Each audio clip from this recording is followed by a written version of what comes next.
Going live. Going live, going live, going live. I'm live. I'm live. I'm live. I'm live. I'm live. I'm live. Mm-mm. Uh, I'm, I'm live. What's up, family? This your girl, Marie the Doula here. So I am so excited that I had to jump on live to make sure that I celebrated with all of the people that support me in celebrating. This week is super special. It is definitely something that I have the honor to celebrate for the last 2 years now. Before 2 years from now, or before 2 years, prior to 2 years, I didn't know anything about what I'm celebrating this week. And now I can honestly say that who I am, one of my titles that I serve as a leader, is being a doula. And this week is National Doula Week, World Doula Week. And so it's super exciting. I'm super excited just to understand the title that I have, and the shoes that I have to fill. And so I just want to pay homage to the ancestors that came before me that walked in my same steps, supporting women and making sure that they are informed, that they are honored, and they are treated with respect and love. And so this is a really exciting time. So anybody that are doulas out there, come into the chat, say hi. I'd love to meet you all. If we haven't met before, feel free to DM me if you don't want to write on here. I'd love to talk and chat and really connect with you. But I'm really excited to just be able to just hear everybody, listen to everybody, and just really tell you about my journey. So in the spirit of World Doula Week, I wanted to come on here and kind of just tell you how I got started. And so, excuse the color for messing up. I don't know what's going on with my camera, but so I'll go back 2 years ago. I was, or no, that was 4 years ago. I was in Tampa, Florida, and I was supporting my friend as her friend. She was pregnant and she would be delivering by herself in the hospital room. And so I didn't want her to be by herself. Our other friends didn't want her to be by herself. And so we teamed up together and divvied time to spend time with her while she was laboring in the hospital. She was in the hospital for about 3 days. And so we just made sure, like, even though we had studies and activities and things, we still made time to make sure that she was not by herself. And also on her postpartum period, making sure that she was taken care of, that she was eating, that baby was good. So from that, my friend, who name is Darlene, she was able, or she told me about doula, and I was like, "Well, what's that?" And so she told me a little bit about it. Had never heard anything of it. So I kept it in mind. I was in my last semester of grad school, and I wondered, like, well, maybe I can do the doula training now. Well, it so happened that the doula training at that time was way too expensive, and my time just did not allow it. And so I just put it on the back burner.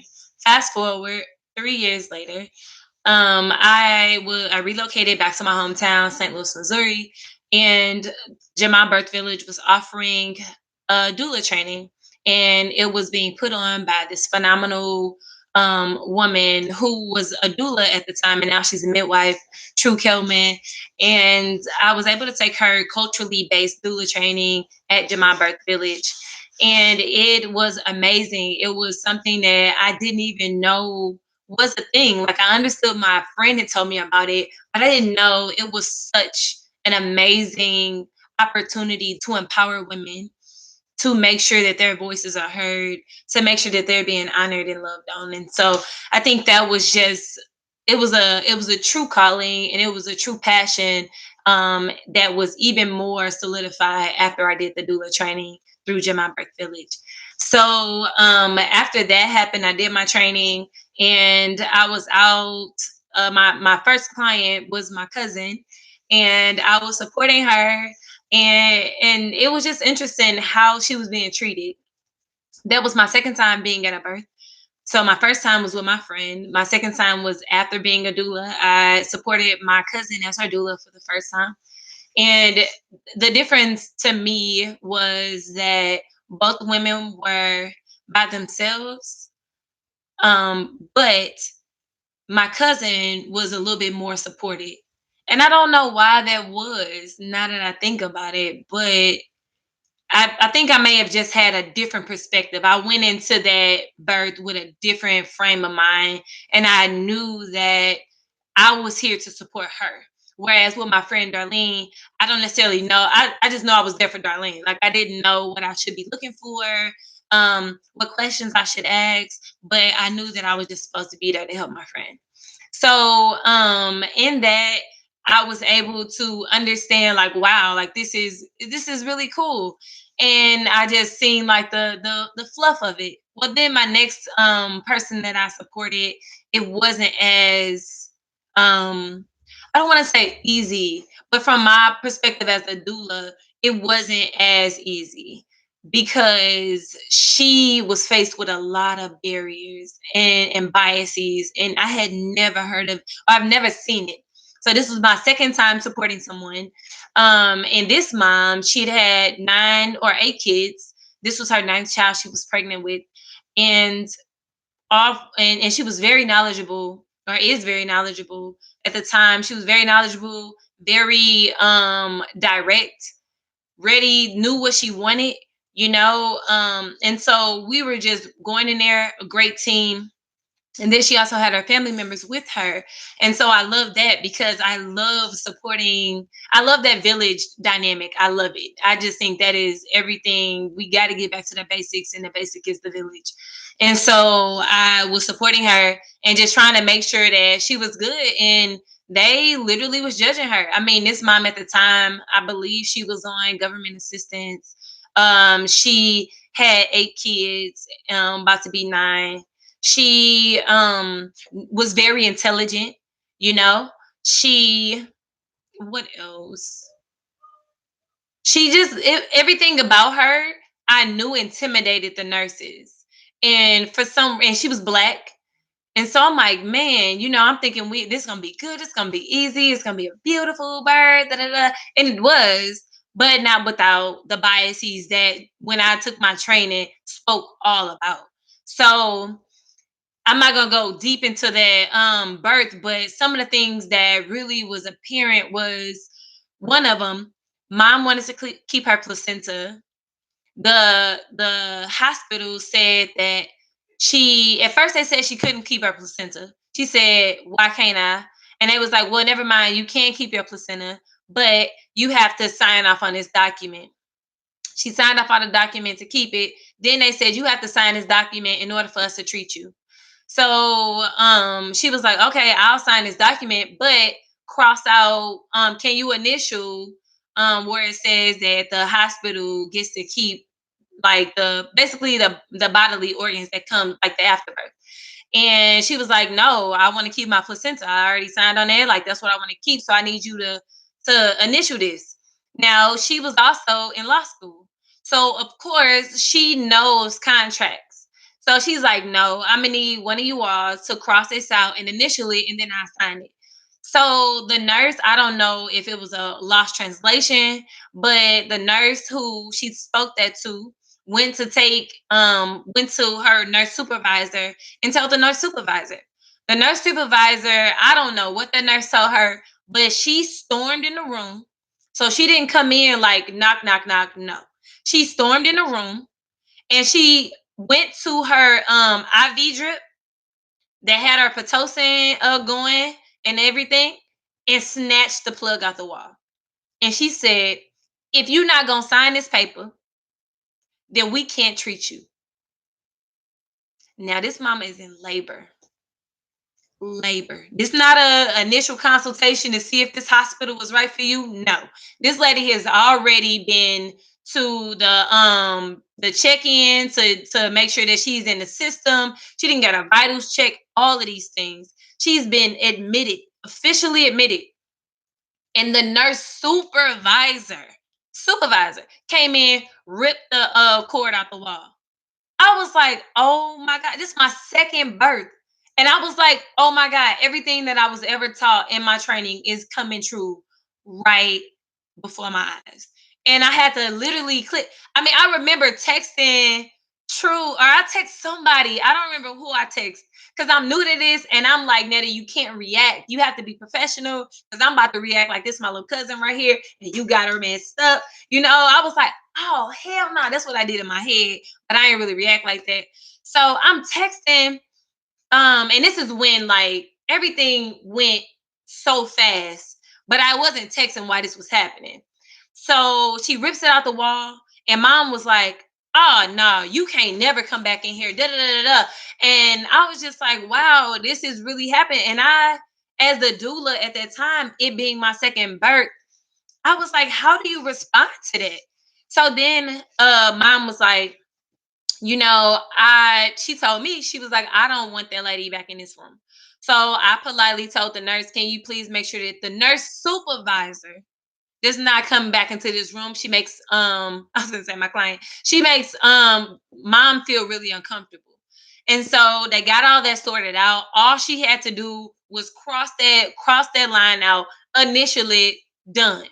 But that situation is traumatic. Who knows how much trauma and how much stress was created in that moment? And there was more things that happened throughout that entire birthing experience for that mom. And not to mention, she had already come from a traumatic tragedy that shook her entire family structure entirely. And they didn't even know that. They didn't know nothing about that. They didn't know her background. They didn't know what she come from. All they see is this document that says you're black, you are on some type of assistance because you make this amount of money. You got 8 other kids. So and it's just almost like their bias just really kicked in. And that nurse supervisor just came in and just didn't give a care about this mom. This is why Black women are dying. This is why situations happen like Serena Williams, where people just assume that they know best or that they know exactly what's happening, and they treated her like she was another headache. You know what I mean? Like, I don't know what kind of patients that they have to deal with. But at the end of the day, you need to treat every patient with respect and dignity, and allow them to be heard. And that day, I really feel like if I wasn't there and if me and mom wasn't advocating for better health, better, better equitable health, then it wouldn't have happened, and she would have been treated like that, and she would have felt like the bottom of the barrel. But I'm talking about that nurse wasn't allowed back in there. We made a complaint to the hospital board. We didn't even hear back from it, but we kept telling everybody when she went back for her postpartum checkup, she told them as well. Like, no, that's not okay. And now, if I wish, I'm not gonna say I wish I knew then what I knew now, but that was my wake up call. That is why when World Doula Week come around, I'm excited. I am like, let's go, because we are literally saving lives. Literally saving lives. Literally out here trying to make sure that people check their biases at the door before they coming into work, and that they make sure that they are humble enough to be corrected when their biases are being shown. Because sometimes it happens. Some people bias kind of just slide on in there, stand to be corrected. But at any rate, being a doula is about making sure that that mom is supported all the way around. And not even just that mom, the partner too. But it's just we focus on the mom because we understand that that mom is delivering a baby, and that mom's life is on the line, to be quite honest. That mom and that baby's life is on the line. And bias can actually kill people. Bias hurt people.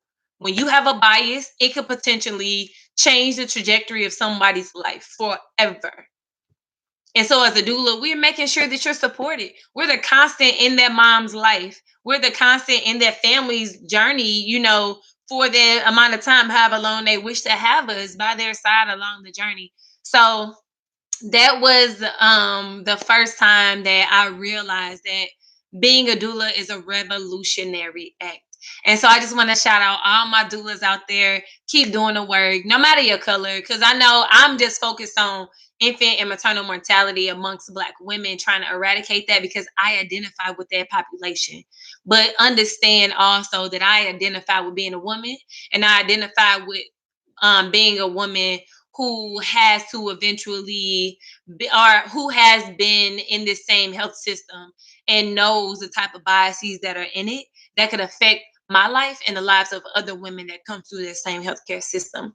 And so we have to have this village mentality. We got to bring it back to the basics. So shout out to all my doulas. Happy World Doula Week. All my doulas out there. Show the link. All right, cool. But if you got any questions, again, make sure you put it down in the comments below.